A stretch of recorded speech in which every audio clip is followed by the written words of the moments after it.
1891, the heart of the Gilded Age. Despite the unprecedented economic growth and rampant innovation that followed the Reconstruction efforts after the American Civil War, it was still a tumultuous time in America.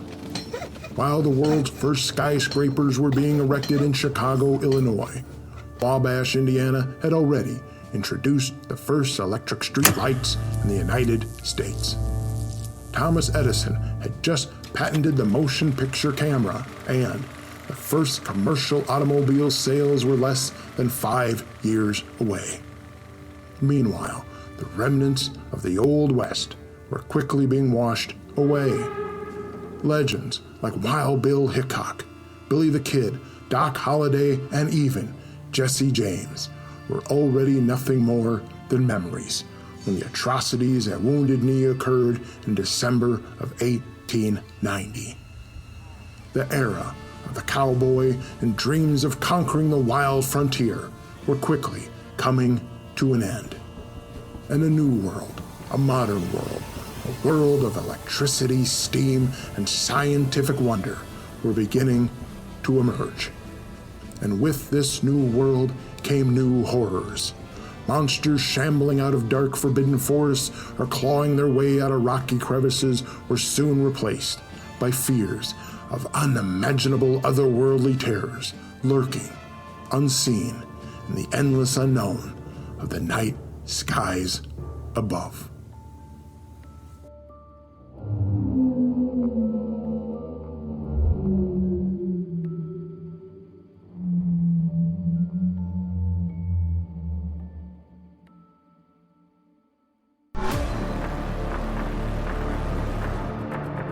History is rife with tales of the inexplicable and the unknown. Stories so bizarre, they send the fingers of doubt creeping into the recesses of our very minds. Join us as we investigate.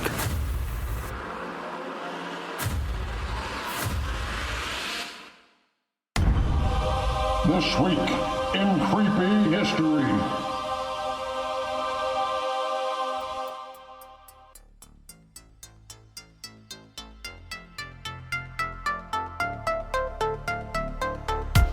Welcome to Season 1, Episode 4 of the Creepy Acres podcast, This Week in Creepy History.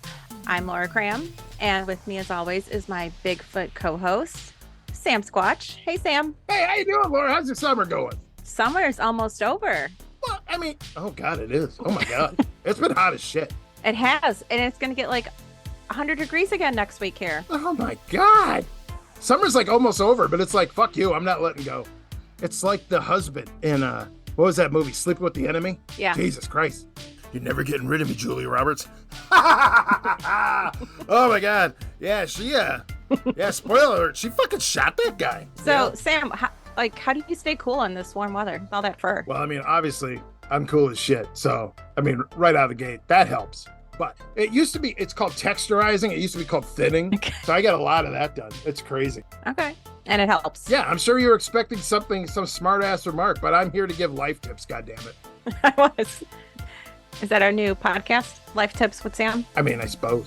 Life hacks. Life hacks with Sam. I mean, you'd probably only get about like 3 episodes in. I mean, before I'd be like, I've ran out of shit. I've got nothing. Just the 3 good ones. Yeah, there's only 3 things you need to know about. Texturize your hair, so thin it out, you know. Uh-huh. Wipe properly. I mean, that's a big one. You gotta wipe properly. Jesus Christ. I mean, people don't want to talk about it. When you're covered with this much hair, wiping properly is very important. Uh-huh. Okay. And what's number 3? I don't remember right now. But it's very important, goddamn. It's very important. Okay. I believe you. Yes. Okay. So, talking don't about... Don't talk over people. That's what it is. Don't talk over people. That's number 3. Guess what we're talking about on this episode? I have no clue. What are we talking about? Well, it happened in Indiana. Is it the Beast of Busco? It's not. It's not Oscar. No! I love that guy. Me too. We went there this summer on our little road trip. We did. Stopped by Churubusco, Indiana. The first road trip together? Yeah. In ABBA? Yeah. Eating snacks? It was nice. It was nice. Aw. Yeah. I mean, you did eat all my churros, but I'll forgive you because they are goddamn good. They were so good. Well, you ate all my beef jerky and ate my blue raspberry slushy, so that's what you get. That is true. Take that. But to be fair, you handed it to me, so it's kind of on you for trusting me. I mean, that's kind of your fault. Okay. Fine. All right. I think we just had our first fight. On air. Oh my God. Anyways. So is it Oscar? No, it's not. Ah, son of a bitch. God damn. All right, so what is it?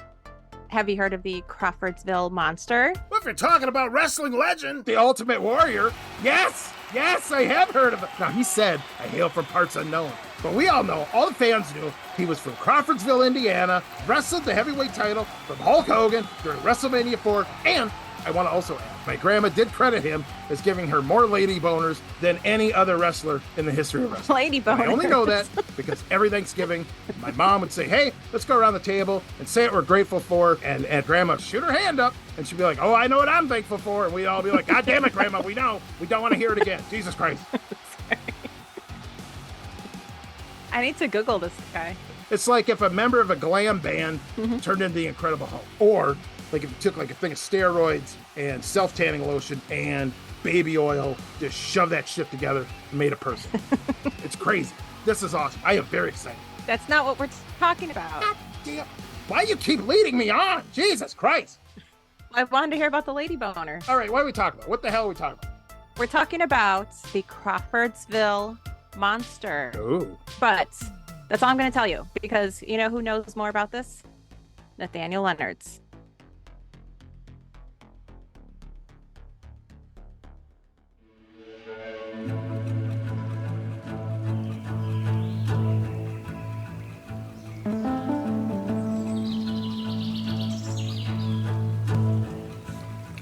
Crawfordsville, Indiana.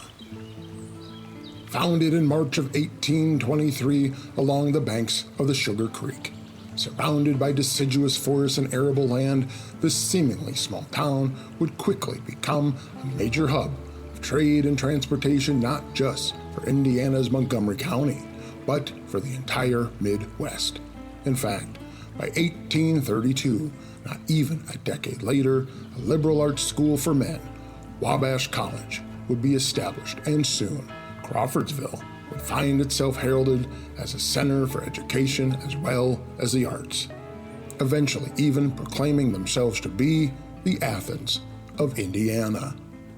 Over the years that followed, the town would be home to numerous great minds and famed writers alike, including Civil War General Lew Wallace, who, while living in Crawfordsville, would begin writing his epic novel, Ben-Hur, A Tale of the Christ, the very same novel that would later be adapted into the now classic 1959 film starring Charlton Heston. However, in the latter part of the 19th century, Crawfordsville, Indiana, would find itself the subject of another story, not one steeped in themes of vengeance, Christian redemption, and spiritual forgiveness, but instead a true life account of humanity's helplessness in the face of bizarre, unearthly unknowns.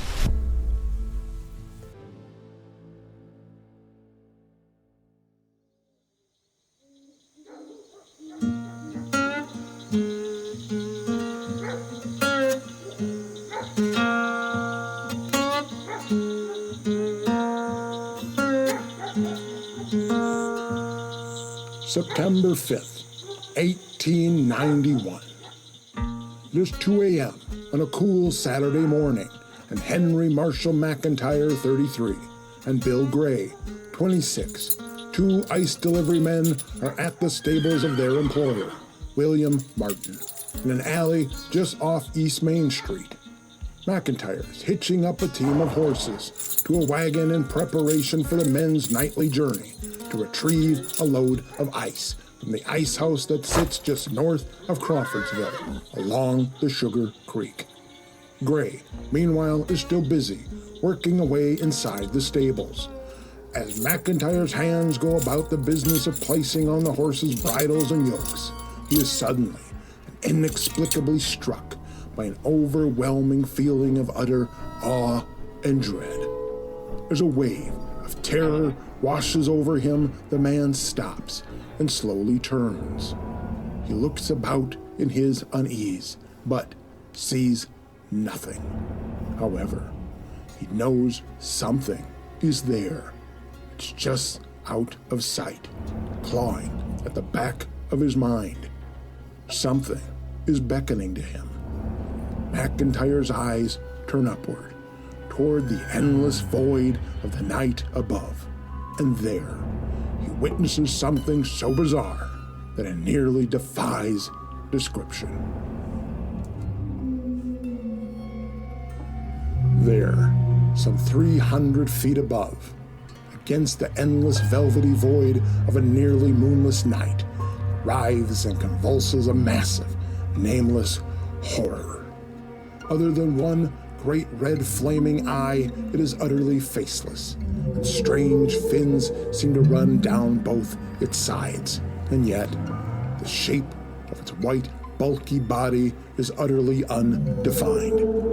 The bizarre, ethereal entity, like a massive undulating shroud, swoops and swims through the air in a dance that is both graceful and yet terrifying. The Weekly Herald, a newspaper out of Huntington, Indiana, would run the following description in its issue dated September 11th, 1891. It was about 300 or 400 feet in the air, and most gruesome in aspect. It was 18 feet long and 8 feet wide, and moved rapidly through the air by means of several pairs of side fins. It was pure white and had no definite shape or form, resembling somewhat a great white shroud, fitted out with propelling fins, with no tail or head visible, but there was one great flaming eye. There was a sort of a wheezing, plaintive sound was emitted from a mouth, which was invisible. It flapped like a flag in the wind as it came on, and frequently gave a great squirm, as though suffering some unutterable agony. Just then, Gray returns from the stables to find his partner McIntyre staring dumbfounded up at the night sky at a bizarre and ghastly apparition. Both men, now enthralled, watch in helpless wonder as the otherworldly thing moves east until it reaches the edge of Crawfordsville. There, it turns and circles back toward the Martin property. Gray briefly considers going to the main house and waking the Martin family to alert them to the mysterious thing currently circling their home, but ultimately decides to simply let them sleep. As the two ice delivery men stand in the alleyway outside their employer's stable, watching the ominous entity, another feeling washes over them. They begin to feel exposed as the creeping unease of uncertainty takes them. They have no idea what they are looking at or what it might be capable of. So, with that, McIntyre and Gray retreat to the safety of the stable, believing its walls and roof will deliver some protection. And from there, they continue to watch the bizarre spectacle for the next hour.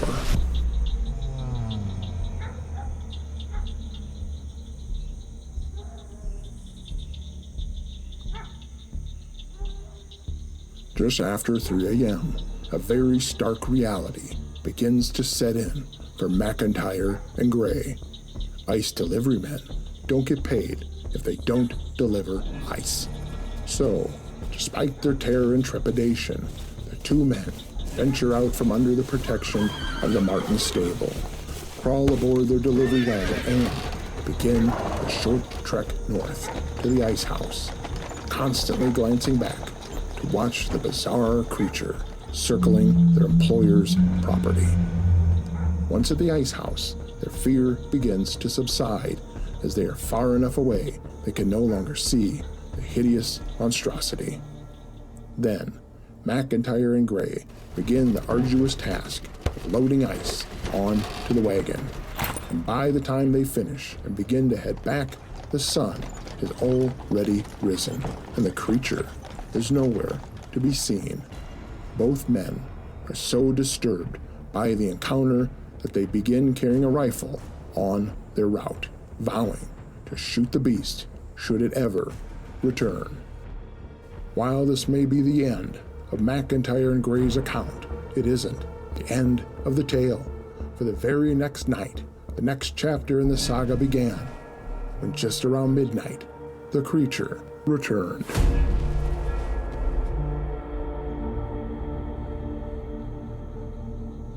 It is a still, windless night. The moon is almost non-existent when Reverend George Washington Switzer, 37, steps out of the door to his home to get a drink of water from the backyard well. As Switzer attempts to quench his thirst, he too, much like McIntyre the night before, is hit by a sudden wave of dread and fear, like an animal suddenly feeling the eyes of a predatory beast focusing on it from the camouflage of the jungle. The Reverend then finds his attention drawn up toward the heavens, and there, rapidly moving toward him against the starlit night, as if swimming in the sky, is an undulating, writhing mass, twisting like a serpent. Switzer would describe it as 16 feet long, 8 feet wide, but looking like a mass of drapery moving through the air. He would add, It looked much like a fleecy, milk-white cloud, or like a demon in a shroud. Bewildered, the man calls for his wife Lita, who soon joins him outside. Together, the couple observe the sight, knowing that what they are seeing isn't some sort of cloud or vessel, balloon, or even fabric caught in the wind, but rather it is some sort of entity. It is something alive. Then it begins to descend until the couple loses sight of it behind a neighboring home. The Switzers quickly run out to the street, where they once again catch sight of the bizarre beast as it rises back into the sky. Soon, like the night before, it begins circling Crawfordsville, and like the night before, Switzers like McIntyre and Gray begin to grow uneasy. Soon, they retreat back into the safety of their home and shelter there for the remainder of the night.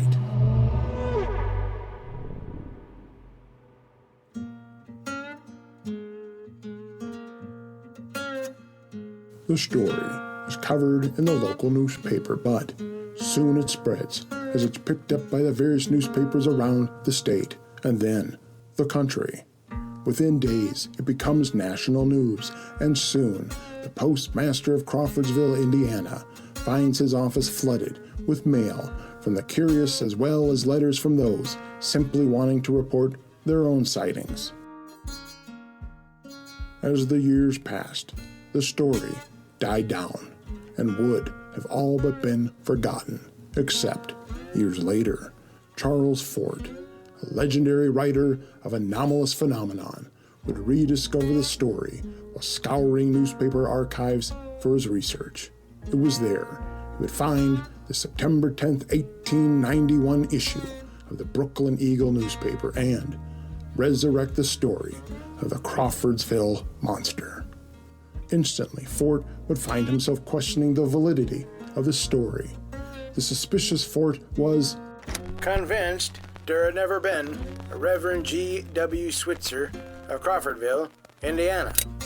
Doubting the man's very existence, Fort begins to investigate and is shocked to learn that, indeed, Reverend George Washington Switzer, now located in Michigan, had in September of 1891 called Crawfordsville, Indiana, home, and there he had served the Crawfordsville First Methodist Church from 1887 to 1892. Fort immediately writes to the Reverend and is hopeful when he eventually receives a letter back. However, the Reverend's correspondence is simply to inform Fort that he is currently traveling in California, but promises a full account of the sighting once he returns from his travels. Unfortunately, Fort never hears from the Reverend again.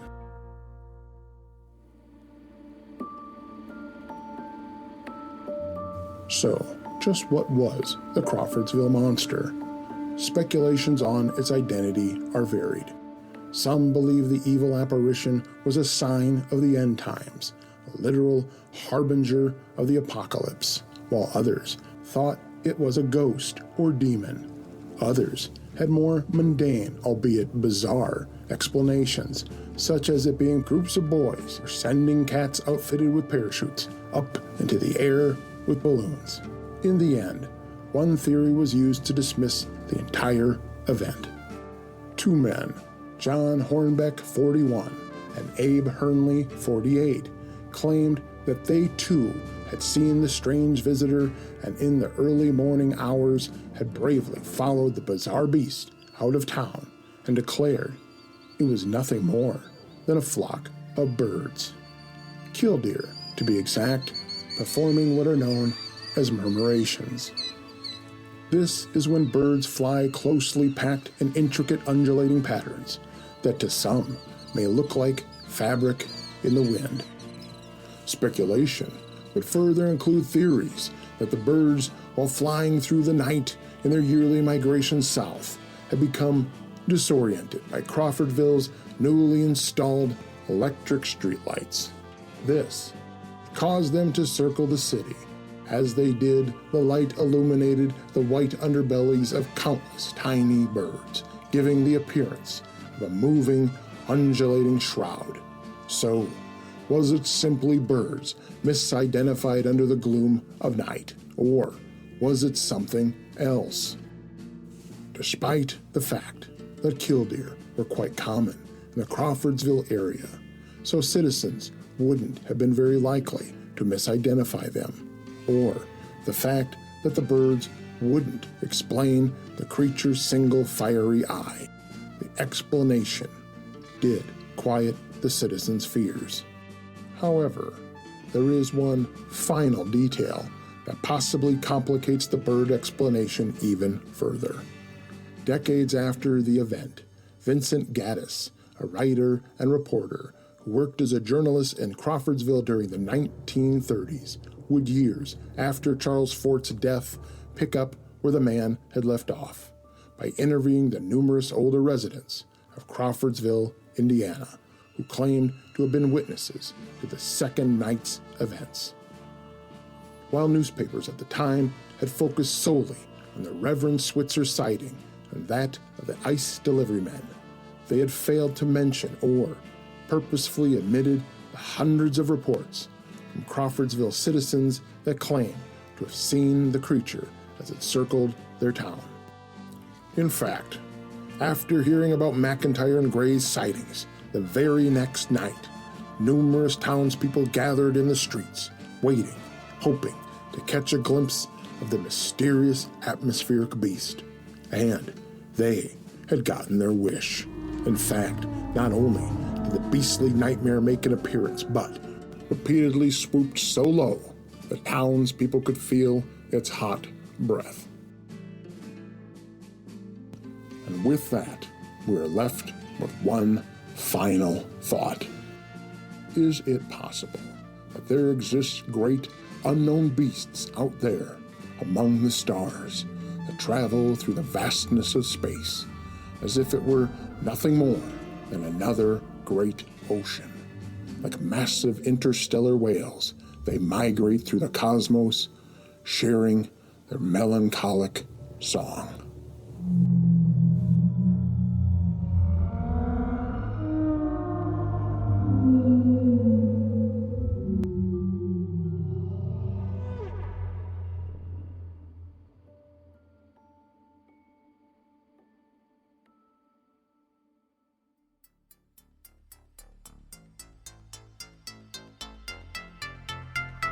Oh my God, what the hell was that? I like that. That's weird. I'm not gonna lie. This one is icky. I don't like this one. I don't know. What in the heck was that? I don't know. Your guess is as good as mine. My God. Birds. It's birds. What? Birds. Birds. Come on. Okay, look, we're going to have to agree to disagree on this. What do you think it is? Look, I mean, I don't know. The way I look at it, there's three clear options here. One, it's birds, okay? Birds. It's just a flock of birds. Now, I'm going to tell you right now, I don't know about you, but I mean, these people, okay? These people that live in this town, yeah, it's 1891, but they've seen goddamn birds. I know they don't have the internet. It's birds. But they've seen birds, okay? So, I'm not necessarily buying the bird explanation right out of the gate, all right? Uh-huh. So that's number one. Number two, the balloon thing. The weird balloon cat thing. That's weird. Now, if they had said it was like a hot air balloon. A white hot air balloon? Okay. And like that it had gotten popped, you know, and like it was like a cartoon, like, you know, it's going around, you know, flying around town like a cartoon or something. And the fiery eye was actually the fire that they used to, you know, get the hot air balloon up, and the big flappy body was in fact the balloon, okay? And that making like a wheezing noise. You know, the wheezing sound was the air escaping the balloon. Look, if they had said that, it'd be like, maybe, I might buy that. I can see it. I can picture it. And I'll tell you right now, the third option, I do not like. Mm-hmm. The third option, I do not like at all. The third option is, this is some sort of atmospheric beast, right, that just drops out of the goddamn sky and is capable of just snatching people up, and that creeps me right the fuck out. I'll tell you that right now. Okay? Because I'll tell you right now, if that is the case, I need to ask, are there cases of like bones and blood or just chunks of meat just falling out of the sky, you know, as this thing just wipes its mouth, like if it's even got one, and like this shit just falls from the sky? Are there cases of that happening? Spoiler alert. Yeah, there are. Oh. There are cases of that happening. Oh my God, it's horrifying. Mm-hmm. Ugh. Or birds. Do you know who we have on tonight? I do not. If I had to guess. I think you know. If I had to throw out a guess, I am going with. I think you know deep down who it is. Oh, look, it can only be one person. If we're talking about Crawfordsville, Indiana, and that, of course, is the one person whose greatness was sounds them all, two-time WWE Intercontinental Champion, the 2014 inductee to the Wrestling Hall of Fame, the Ultimate Warrior. Yes. No. Yeah. Oh, God. No. Damn it. Sam. He's dead. I'm sorry. He died of a heart attack. Dead? Oh, I don't know about that, sister. We've been through this before, okay? We fans thought the Ultimate Warrior was dead when The Undertaker and Paul Bearer locked the Ultimate Warrior inside of a casket, and the WWF officials had to come out and bust it open, and then they had to do CPR on the guy to revive him. You know, we thought he was dead then. We also thought he was dead when Jake the Snake Roberts tricked him into getting bit in the face by a cobra. Okay? So I'm gonna tell you right now. I'm not buying it. That's all I'm saying. He's dead. Get over it. Son of a bitch. All right, who's the guest? Okay, well, this person is the mastermind behind Bicep Books, and he's written over 45 books, and he has a podcast. It is author John LeMay. You know who he is? Oh my God! John LeMay, yes! Yes, author of Cowboys and Saurians, which he has. Oh my God, 1, 2, 3, 4. It's got to be up to like 8 volumes now. Oh my God! And he also did an entire series of books with Noah Torres, Real Cowboys and Aliens. Yes. Yes. And he writes about Godzilla and all the lost films. Yes. Oh. You know what? You outdid yourself. Yeah, thank you. You're welcome. John has a podcast that he's co-host of, and it's called Plot Pit. Have you listened to it? I have not. I don't know if you know this, but I was in mourning. I just found out very recently the Ultimate Warrior passed away. Well, let's talk to John about this. Yes. Yeah. Hopefully that helped your heart a little. Okay. Well, let's enough waiting. Let's get to it. Put him on. All right. So we have John LeMay. He is the author of numerous books, including Space Monsters of the Old West, Monsters of the Old South, and he has a 7-book series called Cowboys and Saurians. He also has another series. This is a 3-book, and it's Cowboys and Monsters. He and Noe Torres co-author another 3-book series, Early 20th Century UFOs, as well as the 4-book series, The Real Cowboys and Aliens. And this isn't even including the many books he's written on film, history, and more. So, John, welcome to the show. It's great to be on here, and this is the first time I've ever heard Sam, and I have to say he kind of reminds me of Charlie from Always Sunny. Oh, I knew you were going to bring up Always Sunny somehow. Yeah. So I feel really comfortable here. I feel like this is Charlie as a Sasquatch, so I like it. I'm intrigued to get to know him better. you know, it's not an unfair comparison, as I also have been known to fight rodents with a bat and eat cat food before I go to bed. So, I mean, I love that show. Anything with Danny DeVito, I'm there. I'm sold automatically. Yeah, it's the best. John LeMay quotes Always Sunny a lot. It was because he got good taste. I mean, obviously. Yeah. I've been compared to all three of the dudes. I've been compared to Charlie, I've been compared to Mac, I've been compared to Dennis. I don't know if any of those are compliments or not. But you look like Danny DeVito, so. Oh, Ouch. yeah. Yeah. When he was younger, yeah. Look, you can say whatever you want about Danny DeVito, but I will tell you right now, I will guarantee you, all right? It is 100% fact. There are women on this planet right now, tons of them, tons, who would line up gladly for a shot at that tiny, beautiful little man. So how dare you? How dare you? He is America's sweetheart and treasure. God damn it.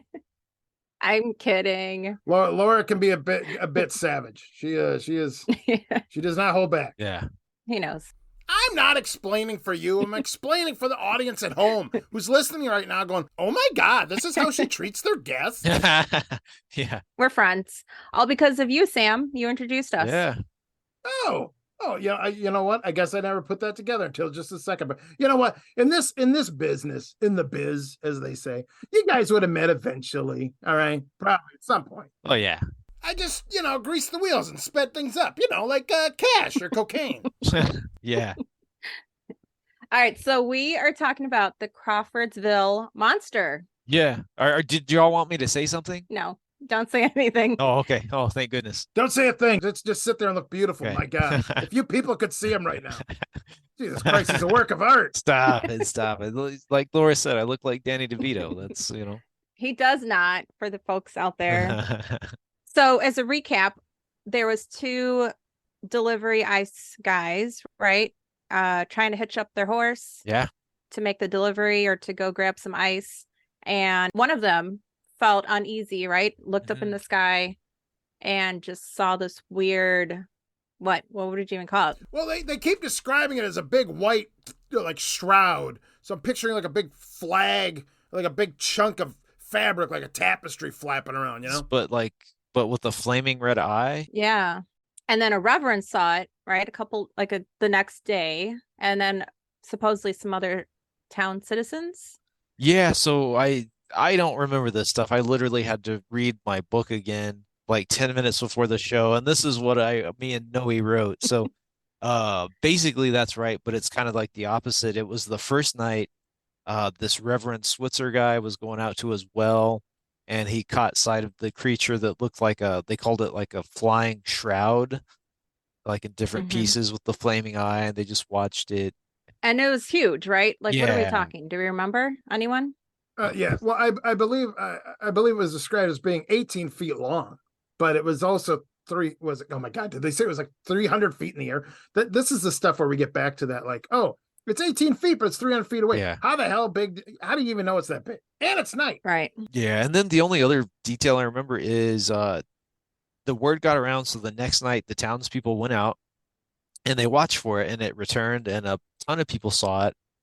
But then, the not so fun part of the story is these 2 guys claimed they followed it through, I think, on ground by horseback or something, and watched it fly away. And they claimed that once it got far enough out of town and out of the fog, they acted like it was just a flock of birds.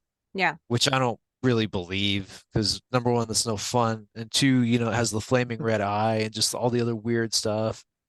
And you've always got this world full of non-believers who don't want to believe in the fantastic, and they will do everything they can to explain it away. So, like, I think it was a real monster. And what's also really cool is Charles Fort investigated it many years later. And Fort actually found Reverend Switzer's address and wrote to him and, like, actually confirmed that Switzer was a real man. And Switzer wrote back and was like, yes, this really happened. I saw it. It wasn't made up or exaggerated for the papers. It happened. So that's a pretty good sign. So just out of curiosity, for our listeners who might not be familiar with Charles Fort, can you explain to them the importance of that person? Yeah, so Fort was born in the 1870s, and when he came of age, I think he just kind of remembered some of the strange newspaper articles he would read growing up, and he decided to start tracking them down and collecting them later in life. And so he was just one of the first. They didn't even have the term UFO back then, like ufologist or cryptozoologist. So Fort just made a habit of collecting all the weirdest, anomalous articles he could find, and investigating them best that he could back in those days. And due to that, anything strange sometimes will be called Fortean or Fortean. So the term Fortean, that it actually comes from Charles Fort's name. That's cool. All right. Yeah.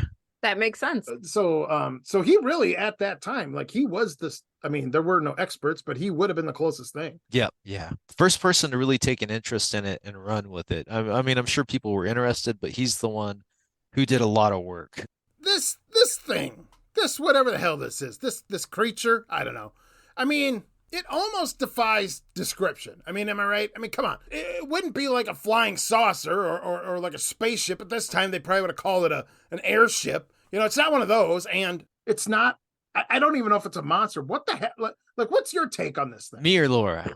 Oh, you absolutely. I don't give a shit what Laura thinks. Okay. No, I'm curious. So I definitely go with what Carl Sagan called the atmospheric beast theory. Ooh. That there's these atmospheric life forms that kind of float around up in the skies that nobody's ever caught one before to prove their existence. Oh. So yeah, I don't think it's a UFO or even an alien. I think atmospheric beast. Oh my God. Now would that be similar to Jordan Peele's Nope? Oh, that was good. Did you see that recently? That is exactly what Nope was. And I don't think very many people realize that. But yeah, Nope was about an atmospheric beast, not a UFO. And I love that movie. I'd love to dig into that movie too. But. Oh, that's very cool. Now, I mean, being that you're a film buff, obviously, and you love monsters, do you think there's any chance that perhaps Jordan Peele was inspired by this movie to make whatever the hell that, to make Nope and whatever the hell that creature was? Or was he just winging it? I think, whether he'd ever heard of Crawfordsville or not, I think he had to have heard of atmospheric beasts and just the idea of these strange, almost formless, gelatinous creatures that kind of fly around through the skies.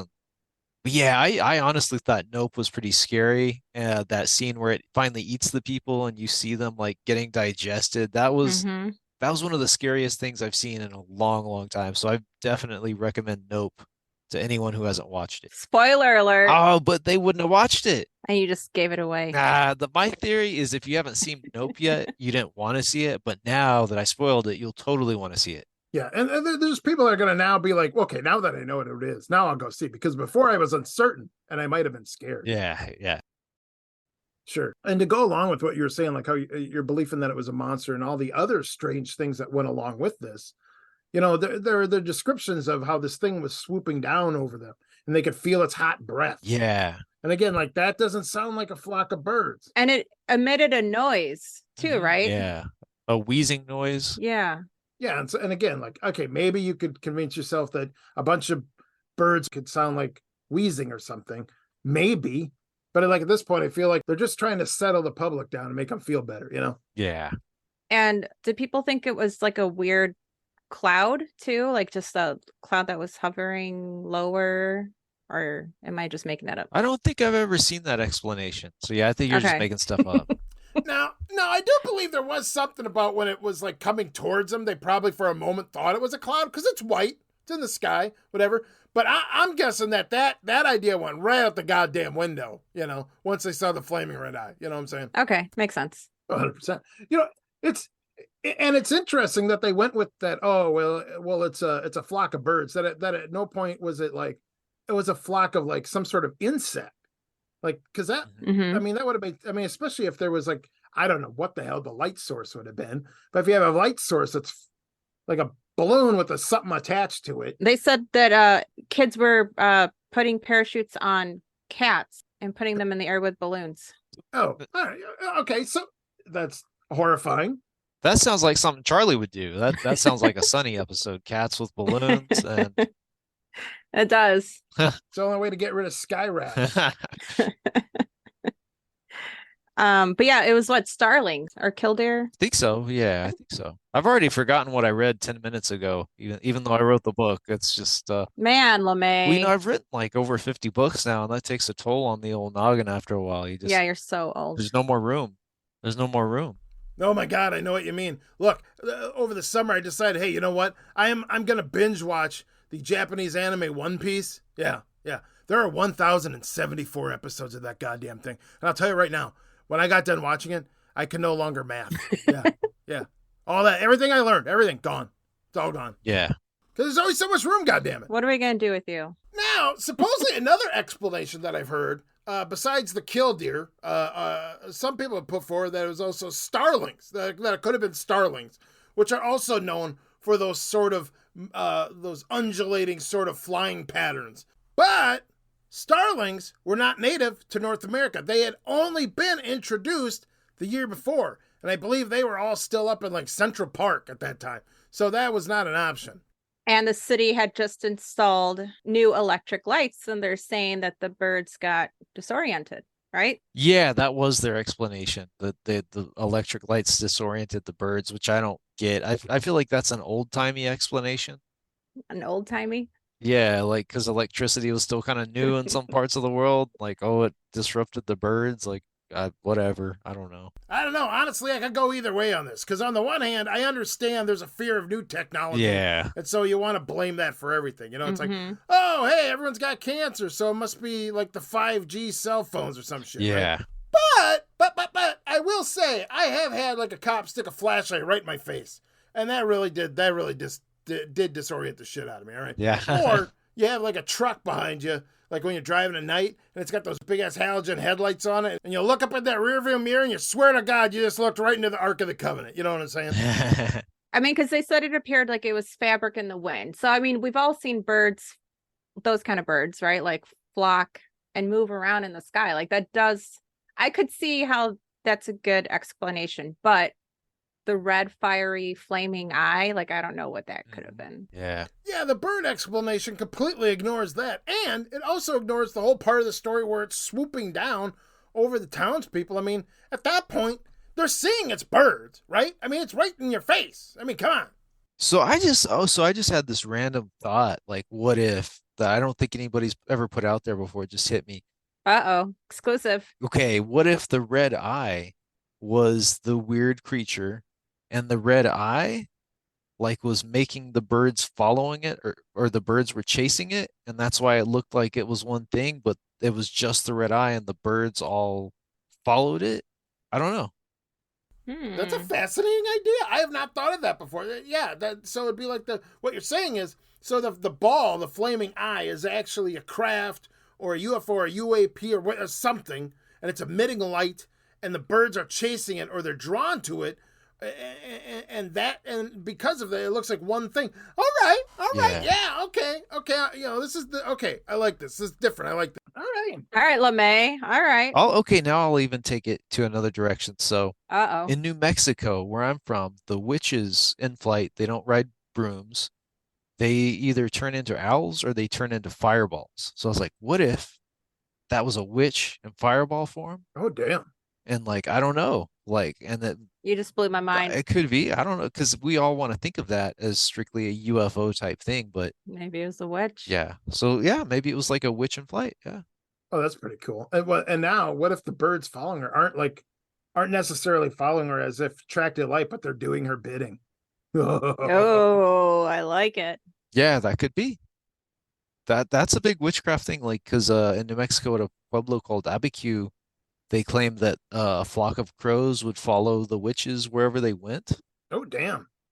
I think we just cracked this thing wide open, guys. Yeah. Maybe we did. Case closed. And here I was so worried I would have nothing to say because I like forgot what we were going to talk about, and I asked Laura, like, were we talking about skinwalkers? What were we doing? And she was like, oh, the Crawfordsville Monster. And I was like, oh, what's that? I don't remember anything about that other than it's a thing. It's just a thing. Yeah, we don't talk about skinwalkers around here. Those guys, I owe a couple of them money. So I don't. Yeah. I don't bring them up. Yeah, it's Wow. best not to bring them up. Yeah. Like Candyman, you say their name too many times, goddamn things just pop up. Well, that's true. That's actually the real belief for anyone listening who's not from Yeah.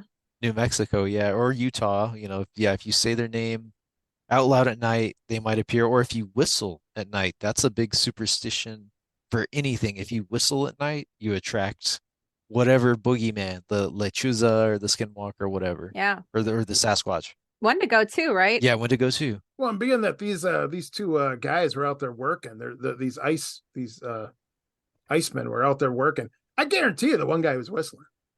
Hey, he's whistling. Yeah.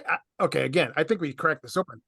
Yeah. It's 1891. What else are you gonna do? Yeah, he was whistling while he worked. That's exactly why they made that phrase. Yeah. And I guarantee you, he brought that shit down on their head. I think we cracked it open, guys. This guy screwed up the whole damn thing for everybody. I think so. This is good theory. Yeah. Case closed. Case closed. Shut her down. Well, it's been a great podcast. Next. All right. So trying to think what else. I feel like we nailed it. Well, we could talk about, I know of, I can't remember the details, but in terms of atmospheric beasts, there was another famous case from the 1920s Okay. when these weird flying snail-like creatures landed on a mesa in Nevada. And I don't have the book in front of me, but all I remember is 1920s, these strange atmospheric beasts that look like flying snails land on some mysterious plateau in Nevada. And these pilots sight them. Did they salt a snail? I guess they could have. Now, so these atmospheric beasts, are these things that live in our atmosphere? Or are they from literally outer space, just traveling the cosmos, and then they just kind of dip in? Or are they just stuck up there in the clouds, just hanging I out? think both have been postulated as theories that they come from other planets or they're just native to Earth, but we never see them. Like a time slip? Or what are we talking? Just different realm? Just they're always up there and they don't come down very often, kind of like in Nope, I guess. Okay. So many of these stories, they are similar, where it's just the sort of thing you don't see, or you only get a hint of it or whatever. It's always sort of obscured in some way. And then in the rare occasion when you do actually get to see it, it's always some undescribable goddamn thing. It's always like a jellyfish, or it's or in this case, I mean, I don't know, like a tarp caught in the wind or something. But then they describe this thing as also having fins, which is just bizarre. It's got fins, but it has no form. I can't wrap my head around that. What about that these people were just making it up? Does the Reverend and the Icemen have anything to gain? So here's another cool thing about the Reverend is in his later years, he actually helped solve a murder in Crawfordsville. One of the other pastors' wives got murdered or something, and somehow he helped the police solve the case. So he sounds like he's a pretty stand-up dude, and pretty truthful. Well, unless he himself was the murderer and he framed the other guy. Oh, well, there you go again. Crack the case. I mean, I'm not saying he did, but I mean, that's what I would do anyway. Sam, come on. I'm not going to jail. All right, so we don't think it was made up. I don't think so. Well, it's so weird. I mean, if you're gonna make something up, you make something up people can wrap their heads around. Yeah. I mean, this is just so goddamn bizarre. I mean, it's it has no shape. It's got one red eye. It's got no mouth, but it's making a wheezing sound. It's got flippers. It's got flippers. It's got fins. Whatever. I mean, it makes no goddamn sense. I mean, if you're gonna make something up, you'd make up like a dragony looking thing or something. I don't know. But they said it circled the whole town, right? I believe so. Yeah, I think so. But it gives me hope though for the other weird articles because I mean, I've done 20 books now based on these old articles from Pioneer period, just whether they're airships, UFOs, Bigfoot, dinosaurs, monsters, vampires, whatever. There's tons of these articles. And I'm really glad that the Crawfordsville case got investigated by Fort, because obviously today we could not ask good old Reverend Switzer, did you see it or not? But Fort could. And so the fact that Fort really endorsed it and Switzer was a real guy, we even have his picture in the book, and, that he claimed this really happened, it gives me hope that maybe at least some of the other stories happened. and they weren't just yellow journalism for entertainment. And that happened a lot back then, didn't it? I mean, just a lot of just cranking that shit out to sell papers. Yeah, and there was like this innocent time for us as researchers probably in the 1990s where I don't think we realized that because like there was a case from Kalamazoo, Michigan about pink aliens that crashed in a UFO and were wearing like Greek togas, and that was taken seriously for just a little while because it was a real newspaper article. And I think people in the 90s didn't stop to think, oh, they were just making this stuff up. Now we realize a lot of those articles were pure entertainment. And I'm of the belief that about half of them are made up by the reporters. Another percentage is maybe made up by the witnesses, but it's still like a real story, so to speak. And then a smaller percentage are actual real stories.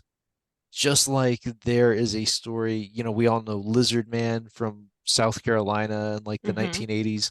Well, there was also Lizard Man in the South Carolina in the 1890s.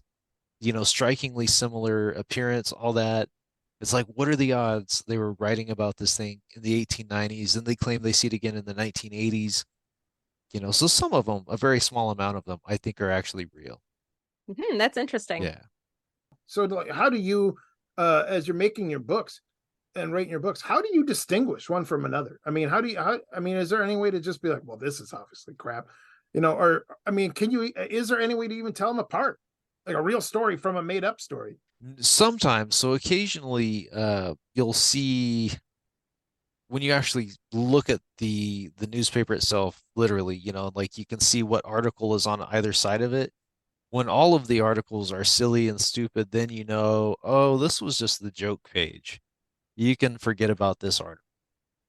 But I mean, as for like legitimacy, let's say you find an article from the 1890s that is describing a dinosaur, and it has the dinosaur actually run with the stance that paleontologists think they ran with today, which is like kind of head and neck in line with the tail. Because so there's a lot of articles about dinosaurs that seem really cool and encouraging from that time period, but how you can tell those are probably hoaxed is the dinosaurs are portrayed as being like kangaroos because paleontologists in the early 1900s, late 1800s, they really thought that theropod dinosaurs like the T-Rex would hop around like a kangaroo. Whereas today they totally don't think that. So I mean, so yeah, if you see a dinosaur article where it's hopping around like a kangaroo, obviously that's probably fake. But if you see an article where it's running like they think a dinosaur would today, that's a good indication that yeah, it happened. And what's even stranger is with the weirdest of these articles, I can usually find the witness and find out that they actually existed and were real. And you just have to wonder, well, did they make up this story for fun? I mean, what was their deal?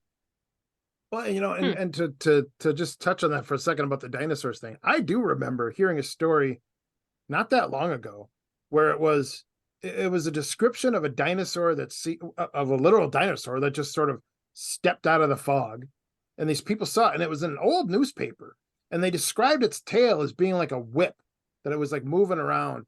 And the thing that caught me, like you said, was that as far as I knew, like back then, they always thought they just dragged their tails. Like everything, like all the descriptions you saw, like all the depictions you saw had a potosaurus or a brontosaurus or any of those sort of things, that their tail is always dragging behind them, and they're these slow things. Where this thing describes something running with its tail or not necessarily running, but moving faster with this tail whipping around. So yeah, that does it does cause me to think, I guess. Don't think too hard, Sam. Don't want to hurt yourself. I never do.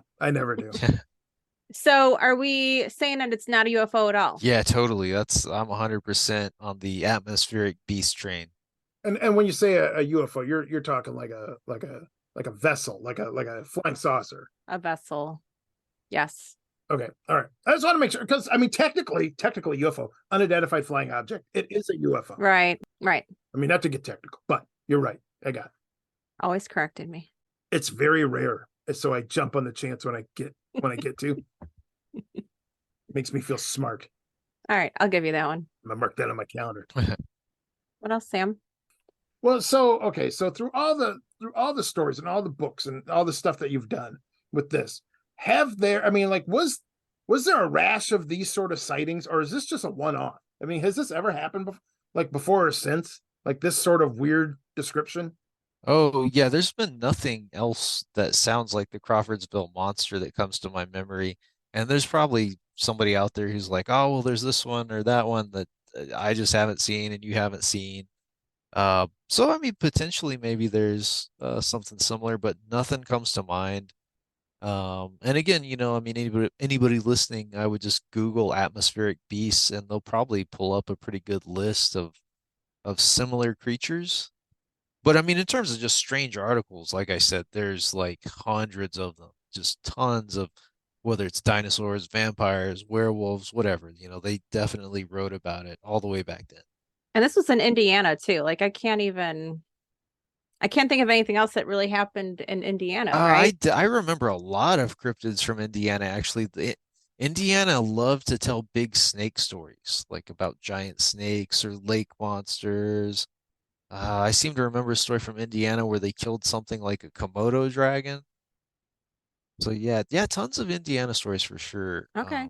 Well, I don't know about way back then during the 1890s or whatever, but I could tell you cryptids in the 1900s in Indiana. We had the Beast of Busco, the giant turtle Oscar, There was the Randolph County cistern monster, about some sort of octopus type creature living in a guy's cistern. There was that one. There was the Mill Race monster, And of course, oh God, what's the last one? Oh, the Green Clawed Beast. The Green Clawed Beast, yes.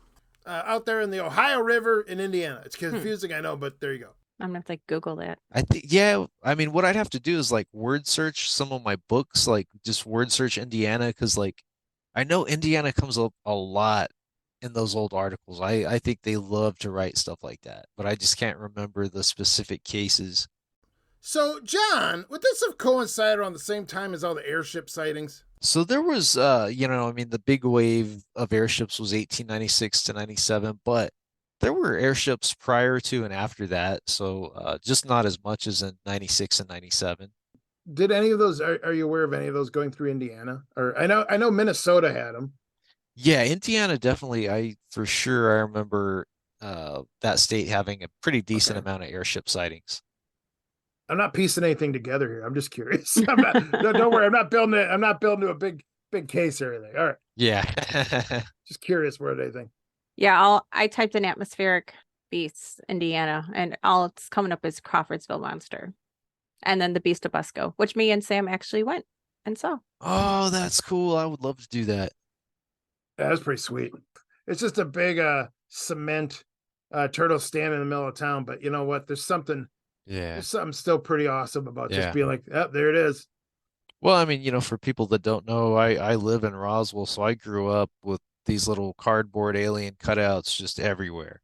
And I think that's why I like Bigfoot and Loch Ness Monster better, is I got so tired of those aliens. I just wanted to see something else that was strange other than aliens.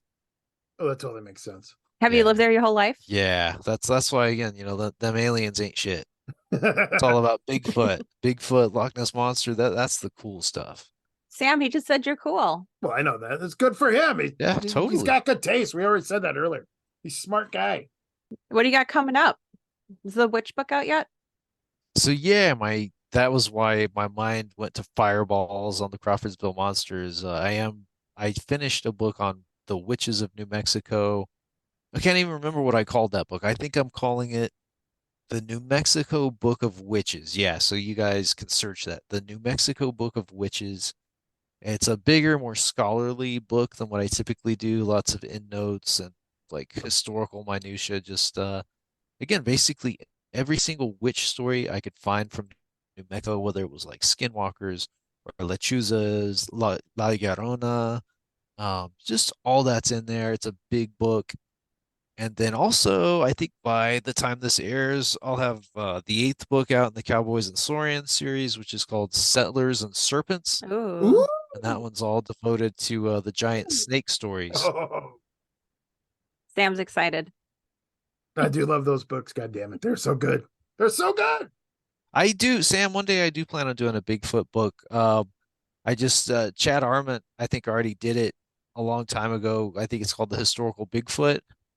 Oh yeah, yeah, yep. Let me Google that and make sure, because sometimes I know this is bad. Sometimes I mix up Chad Arment and Chad Lewis because they're both Chads, Um, and I'll be like, Chad Lewis wrote. Oh no, I meant Chad Arment. Yeah. Nope. Actually, you were right the first time. It was Chad Arman. You had it. Okay, good. All right, good. Okay.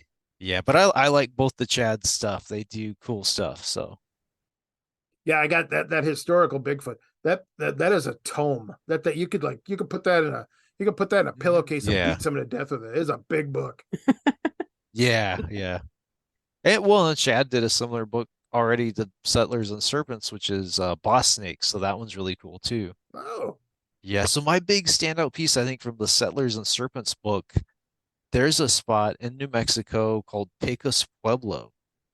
Some of the coolest ruins here in the state, and allegedly it was home to a giant rattlesnake that the Pecos tribe would sacrifice their members to. Like they would like feed this snake either the elderly that were too old, or they would feed it hmm. babies, and that was like their monster god. And it's a really wild story because it was in a cave with the eternal flame of Montezuma, because for some reason they thought Emperor Montezuma from Mexico was born in northern New Mexico and Pecos, and it's a whole wild mythology up there. And I actually went to Pecos this last winter and got to see it in person, and it was pretty cool. How big of a snake are we talking? Just big enough to eat a person, I guess. However big that was. Yeah. that's a damn big snake. That is a damn big snake. Because I'll tell you, Yeah. anacondas go get up to like almost 30 feet, and they technically can't eat a full size person because it can't get past the shoulders. But if you're Yeah. small enough, maybe I don't know, a Yeah. baby they could definitely eat. I mean, I could polish off two babies myself, no problem. But the Yeah. snake, that's a whole different story. Okay. Are you going to be at any events promoting your books or anything? One thing I'd love to promote that I haven't really gotten off the ground yet, everybody knows me for nonfiction. I did a novel about Billy the Kid. It's an aging Billy the Kid who faked his death, returns to Fort Sumner, New Mexico to fight an evil skinwalker. So if somebody wants to try out my fiction, that's called Once Upon a Time in Fort Sumner. And don't you have a podcast? Thank you yeah, my co-host on my podcast would be so mad at me. So I have a friend in Roswell named William Atkinson. He came up with a really cool idea, which is we take three weird old stories, just like the Crawfordsville Monster. We did an episode on that, but we take these old weird stories like that and we combine them with other weird old stories to make like a fictional book or movie pitch that we just brainstorm live on air. And so it's called Plot Pit. Plot Pit. So, with Plot Pit, you'll learn some facts and some cool stories, but then you'll also get to listen to me and William and whoever our guest is that week just make up some crazy movie pitch out of these strange stories. That may be the coolest idea I've ever heard. Yeah. For a podcast ever. My Well, God, that's awesome.